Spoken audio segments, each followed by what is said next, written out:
Buenas tardes a todos y bienvenidos al invitado de Radio Francia Internacional. Se acaba de inaugurar aquí en París, en la Galería Vía, la exposición Nouvelle Vie, que podríamos traducir como Nuevas Vidas, que reúne la obra de una serie de artistas que utilizan en sus creaciones materiales reciclados, confiriendo una nueva vida a lo que la sociedad desecha.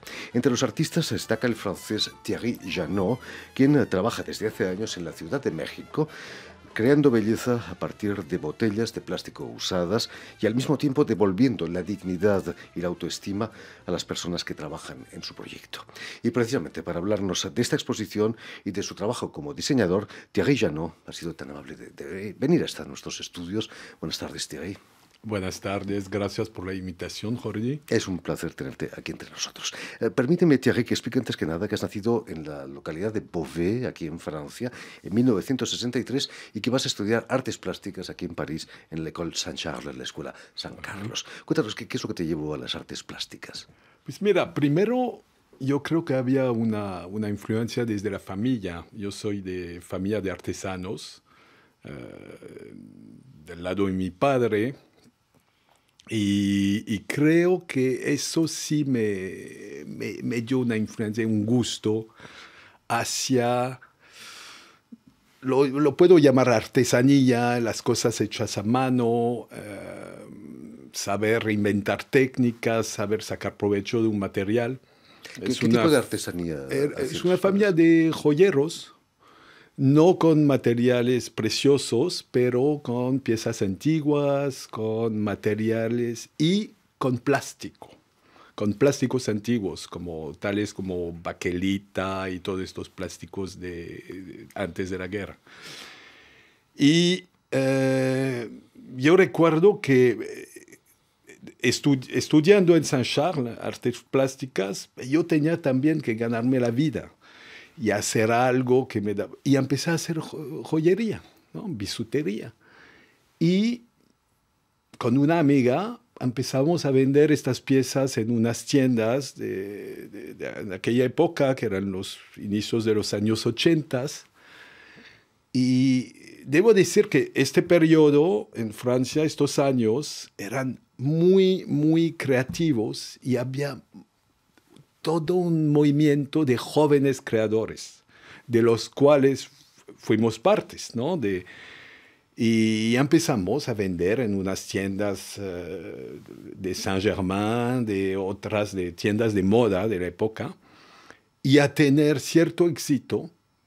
Y éramos muy jóvenes, a montar un taller en Bastille, que en aquella época se podía rentar todavía un espacio, estábamos enfrente del canal y durante varios años empezamos como a producir, a vender, a tener cierto éxito y luego yo trabajé en alta costura, trabajé con marcas, trabajé con Thierry Mugler y me integré a estudios y viví lo que eran unos años también muy productivos de la moda, y yo creo que eran todavía estos años de la industria de la moda antes que fueron comprados por grupos financieros. Todavía estaban independientes. Era más auténtico y todavía no se hablaba de reciclaje, de ecología casi, ¿no? No se hablaba de este tema todavía. Y y no había computador también, como que era, digamos, una manera muy distinta de trabajar en los medios creativos, ¿no? No había computadora, no había imágenes digitalizadas. Entonces, era todavía muy cerca de los materiales, ¿no? Yo creo. Cuéntanos, Thierry, ¿cómo llegas a México? Entonces, yo llegué a México, un primer viaje en el 96. ¿Cómo llegué realmente? Como mucha gente. El amor. Como una historia de amor. Es una buena agencia de viajes, el amor. Exacto. Yo conozco a mucha gente que se ha cambiado de país y de continentes de esta manera. Y entonces fue mi primer viaje en el 96, directamente de París. Yo no viví en la Ciudad de México, primero viví en un pueblo Viví en un pueblo en el estado de Morelos, Yautepec, no recuerdo cuántos habitantes, pero era un pueblo con un clima tropical, con una sociedad que yo desconocía completamente y un idioma que tuve que aprender. Y eso fue, digamos, mi gran cambio a los 33 años, ¿no? Enorme cambio, ¿no? Desde París a un pequeño pueblo en Sí, Morelos. sí. ¿Qué es lo que te chocó más de la sociedad mexicana? Creo que una de las cosas, sí, de México, una cierta inocencia y cierta como despreocupación en la vida cotidiana. Como que yo sentí eso en la vida de la calle, en la manera de vivir, una vida afuera, muchas cosas como afuera, no adentro. La gente vendiendo en la calle, la gente también algo alegre, gente que habla a gente que no conoce, que el ruido, una cosa de ruido muy distinta, ¿no? De música, de fiestas, de todo eso. Y también como costumbres, ¿no? Eh, como algo cercano a, digamos, todavía en Morelos eran como, pues toda la gente tenía como más o menos ascendencia de campesinos, eran casas muy humildes, campos de caña, y pues sí fue mi aprendizaje de México. ¿Cómo nace Thierry la idea de hacer un taller para crear objetos bellos a partir de la recuperación? Eh, Eso fue un poco más tarde. En aquella época, en Yautepec, creé mi primer taller. Y pues la verdad yo me pregunté mucho el primer año en México, ¿qué voy a hacer ahora que estoy aquí? ¿Ahora qué voy a hacer? ¿Quién me va a contratar? Pues, creo que nadie. Entonces, ¿qué hago? Me pongo de independiente y hago cosas. Entonces, pues hice un taller, cosa que quizás no habría podido hacer de la misma manera en Francia, porque yo creo que México es un país mucho más fácil para emprender negocios, para iniciar algo que Francia, que es un sistema mucho más pesado. Y empecé a retomar técnicas que había hecho en Francia con materiales muy distintos de reciclaje. Yo utilizaba resinas, que son materiales plásticos que contaminan, ¿no? Y creo que eso también tiene que ver con luego el brinco que di a querer, en lugar de usar como materiales que contaminan tanto, de reciclar y reusar materiales. Eso viene como quizás por pasar por esta fase. Me quedé como 5 años en Yautepec manejando este taller con empleados y a veces con cierto éxito comercial. Yo tenía también ciertas preguntas como, oye, es muy contaminante lo que estás haciendo. Sí, la verdad, yo lo veía, usaba muchos solventes, muchos olores, eran condiciones de trabajo, yo creo, no muy sanas, con polvos tóxicos. Y para hacer la historia más corta, a un momento tuve un problema, digamos, comercial, de derechos de autor, etcétera, y decidí cerrar este taller. Y creo que este momento de crisis personal, porque yo en el mismo momento lo veía como falla, lo veía como fracaso. Y me empecé a hacer preguntas, ¿no? Sobre, a ver, ¿qué puedo hacer? Y de aquí nace bueno, pues inventas algo de lo que hay. Y así fue, de verdad, fue realmente así. Y luego unos encuentros me invitaron, me mudé a la Ciudad de México y me invitó una artista mexicana a venir a dar talleres con niños de la calle. Y yo tenía digamos, como campo libre, yo podía inventar lo que quería, pero la verdad fue un reto. Y me pregunté, hice ensayos, empecé a hacer unas piezas, pensé, bueno, pues voy a tratar de hacer algo sencillo con materiales fáciles de encontrar. Entonces, pues botella de PET, de PET, como dicen acá en Francia, este plástico que sirve para la mayoría de las bebidas, refresqueros, aguas. Sí, he encontrado que es el tereftalato de polietileno, Sí, si no me exacto, equivoco. exacto. Es Vaya un plástico palabrota. muy duro que permite hacer un envase con menos materia prima que otros plásticos y que tiene la resistencia suficiente, que no se rompe y que tiene una transparencia excelente y tiene un inconveniente mayor de no se, Degrada, no sé. no se degrada fácilmente con el tiempo. Son cientos de años para realmente degradar PET. Entonces, doy este taller con niños de la calle, una población de la Ciudad de México muy marginada, con más de la mitad de estos jóvenes que usaban drogas tales como solventes, etc. Pero yo recuerdo momentos de gracia donde yo pude percibir el interés durante 10 minutos de un alumno que vive en la calle.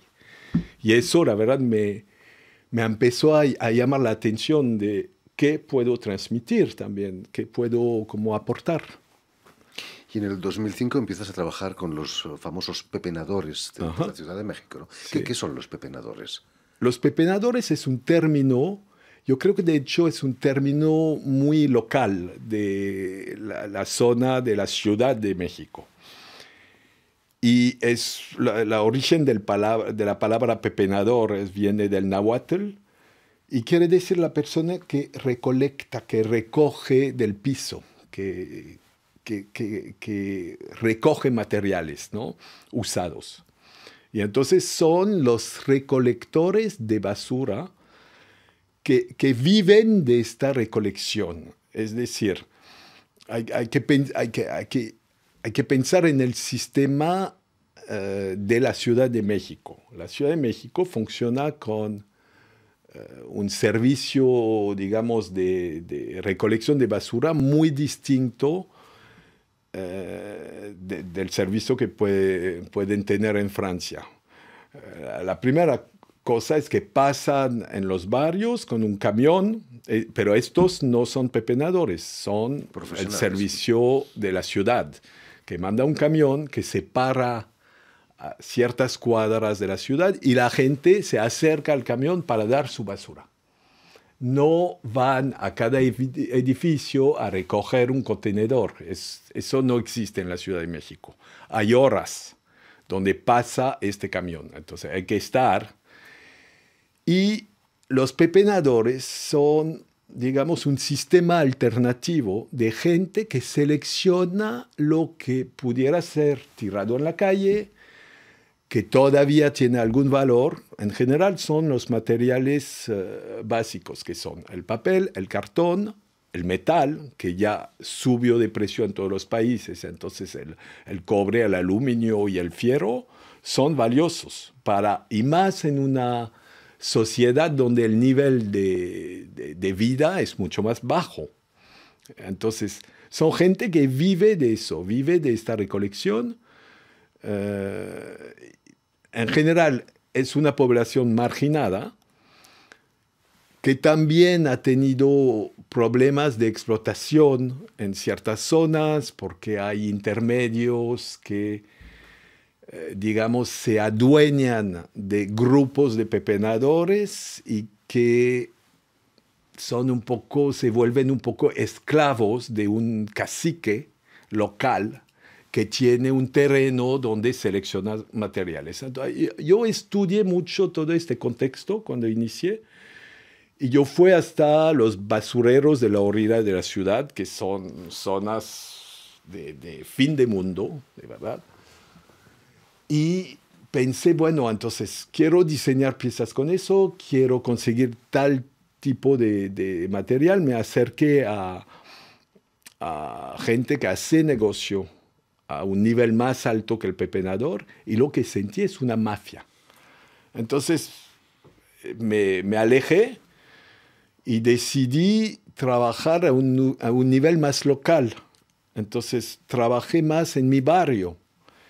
Y unos años después conocí a estos grupos de pepenadores a través de una asociación que tenía un programa social con esta gente y me invitaron a dar un primer taller y así nació toda esta, digamos, colaboración con ellos, ¿no? Devuelves una nueva vida a las botellas usadas, pero también devuelves una nueva vida a esas personas también, ¿no? Exactamente, sí. Sí, es un trabajo,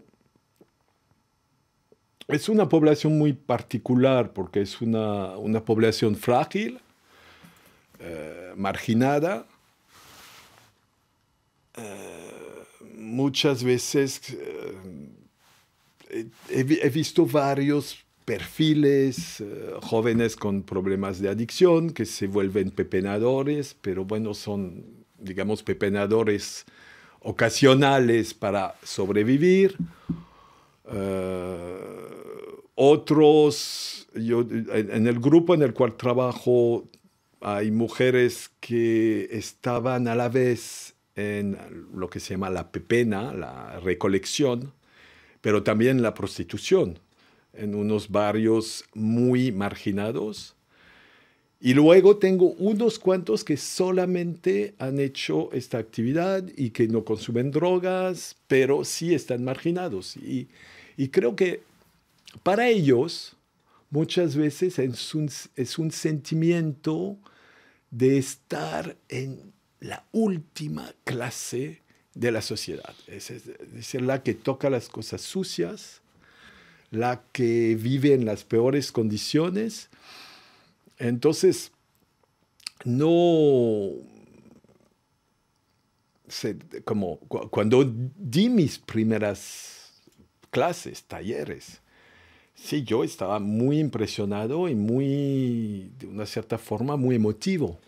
Has rodado una película con esa gente en la que podemos ver el orgullo de crear belleza en un Exactamente. mundo que Sí, no está sí, lleno de belleza sí. precisamente.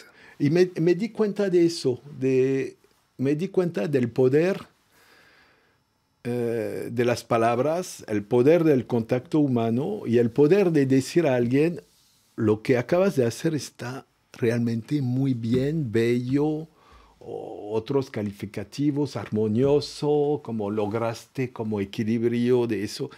Y empezó a tocar temas hasta filosóficos y de estética con esta gente y creo que a través de eso una comunicación conmigo y con otro mundo es posible y una transformación. Yo creo que lo que yo puedo aportar en estos talleres es decir, es posible.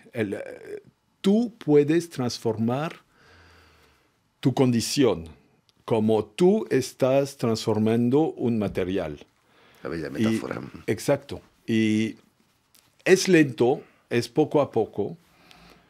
Y me di cuenta realmente además de la capacidad humana de gente muy, muy marginada, pero de tener una reflexión sobre la vida, la belleza, la posibilidad, sentimientos como muy positivos, que son iguales que cualquier ser humano.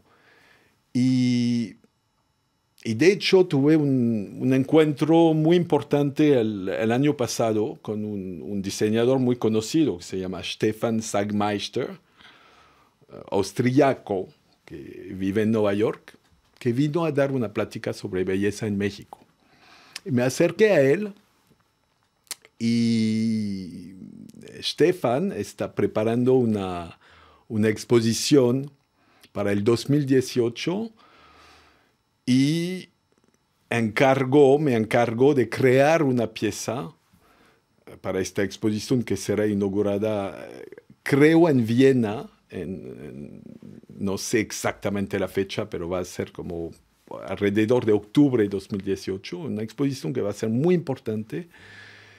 Y ya empezó la aventura de crear una pieza especial con el grupo de pepenadores con el cual trabajo, que es un orgullo, la verdad. La pieza que presentas en esta exposición aquí en París es una belleza, una lámpara, un candelabro, sí. Que visto de lejos podría compararse a cristal de Murano, ¿no? Sí, es toda la idea. Y eso era, digamos, como mi punto de partida como artista diseñador, que primero es un poco soñar. Yo vi pedacería de plástico y decidí, de una cierta forma, no es pedacería de plástico, es cristal.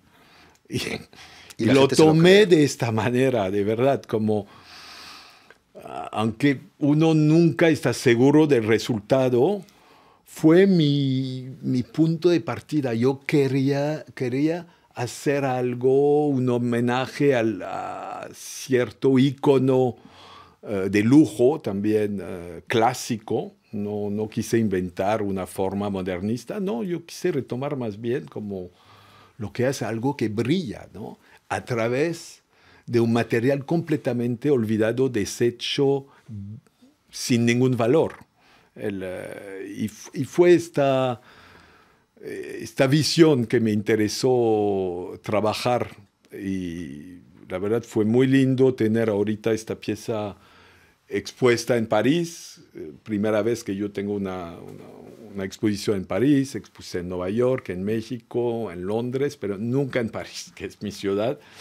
Y entonces, como más adelante, como no recuerdo la dirección de la Galería del Vía, pero creo que la podemos como... No todo lo que brilla es oro, se dice, pero sí es arte lo que brilla. En fin, muchísimas gracias, Thierry Janot, por haber estado aquí con nosotros. Déjame dar las gracias a Claude Batista y a Elena Abril, quienes están detrás de los cristales al tanto de la realización de este programa, y también mandar un saludo a los espectadores, a los telespectadores que nos siguen en América Latina, gracias a la cadena Canal U de Montevideo. Gracias de nuevo, Thierry, y que siga tu labor de crear belleza a partir de los desperdicios. Muchas gracias, Jordi. A ti.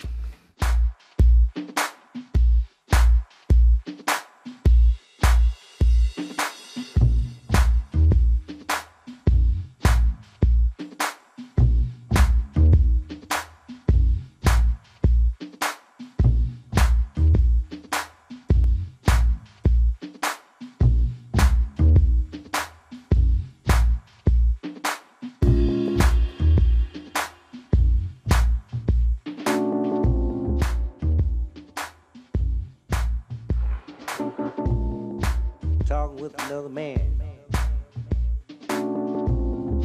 tagging all around with a whiskey bottle in your hand. I said, give me,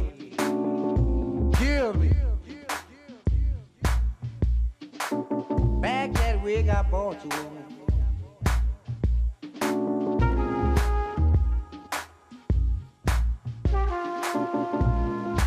Special little man say, see you on the corner last night.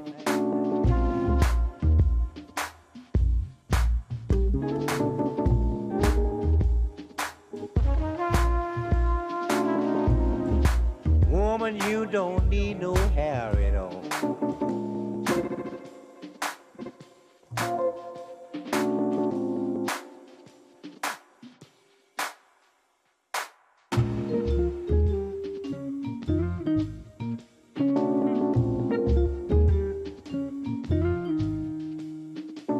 Back that wig I bought you.